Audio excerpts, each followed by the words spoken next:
shir jaraa'id oo ay maanta magaalada Muqdisho ku qabteen saddex kamid ah sanataradii qaybta ka ah guddigii baarlamaanka xiisadiisa loo xil saaray aqalka sare ayaa iscasilay waxaana sanataradaasi kamid ah senator Maxamuud Mashruuc senator Cabdi Xasan Cawaale Qaybdiid iyo waliba senator Maxamed Amiin oo dhamaantoodba sheegay in xilalkaasi ay iska casileen warbaahinta waxaa la hadlay senator Maxamuud Mashruuc oo sheegay in xilkaasi uu iska casilay isaga iyo laba kamid ah sanatarada aqalka sare kadib markii uu sheegay in hawshii ay wadeen ay soo dhamaatay gudoomiyaha aqalka sarena uu ku dhawaaqay hawshaasi inay istaagtay tahay Maarso 29 2018 annagoo kala ah senator Cabdi Xasan Cawaale Qaybdiid senator Maxamed Amiin Sheekh Cusmaan iyo anigoo ah senator Maxamuud Axmed Maxamuud Mashruuc waxaan ummadda Soomaaliyeed la wadaagaynaa in aan maantay guddiga joogtada ee aqalka sare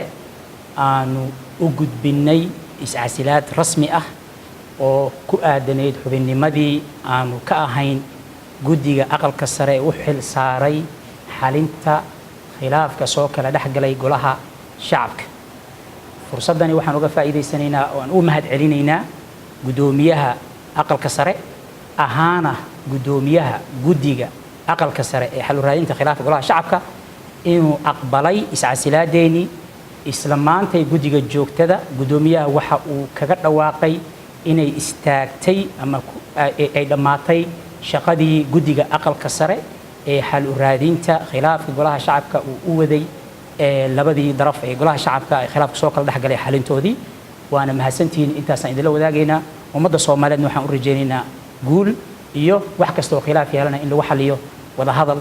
iyo dalka iyo dadkana loo tiro waa mahadsantihiin iscasilaadda saddexdan sanatar ee ka tirsanaa guddigii loo xil saaray xalinta xiisadda baarlamaanka ay waxay imaanaysaa xilli cirka isku sii shareerayso xiisadda ka dhex taagan xildhibaanada baarlamaanka Soomaaliya oo laba u kala jaban Cabdi Cays Cabdullaahi Maxamed Cabdi Cays Somali Cable magaalada Muqdisho.